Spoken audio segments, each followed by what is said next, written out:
Hello friends, আরও একটা new mini ব্লগে তোমাদের সকলকে অনেক অনেক ওয়েলকাম। তো আমরা রেডি হয়ে চললাম কন্যাযাত্রীতে। আর ছেলের বাড়ির ডিস্টেন্স মেয়ে বাড়ির ডিস্টেন্স থেকে 5 মিনিটের পথ, যে লজে হচ্ছে সেই লজটাও। তারপর আমরা কি করব, বাসে গেলাম না, বললাম চলো বাইকেই যাই।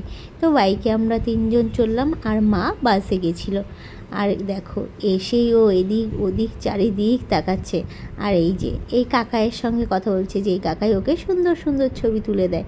আর এখানে দেখো ব্রাইড আর ছেলে ওরা হলো ছবি তুলছিল।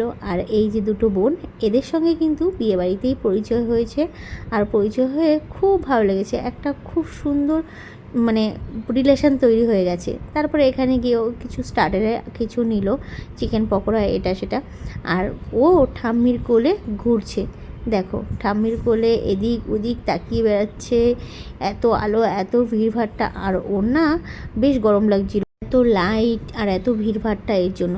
আর কিছু করার নেই, যেহেতু আমরা বাইকে এসেছি আর বাইরেটা বেশ ঠান্ডা। আর এই যে দেখো এখানে ওর এক পিপির সঙ্গে দেখা হয়ে গেল। এই বোনের বাড়ি একদম আমাদের পাশেই, পাড়ার ননদ বলতে পারো। আর এই যে পিসি পিছনের কুলে ওঠে, খুব মজা, কোল ছাড়বেই না।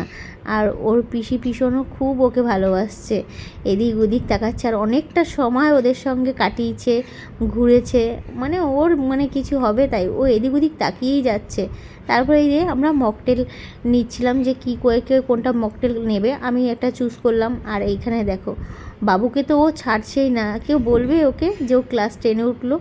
আর ও একটা মিমি বলতে পারো। আর ও তো বলছে যে চল তুই আমার সঙ্গে, কাঁদে না, ওকে সামলাচ্ছিল। আমাকে বলছে না আমি সামলাতে পারবো। আর এই যে আজকে আমাকে কেমন লাগছিল একটু কমেন্টে জানাবে, আমি নিজেই সেজেছি। তো চলো দেখা হবে নেক্সট একটা মিনি ব্লগে, টাটা।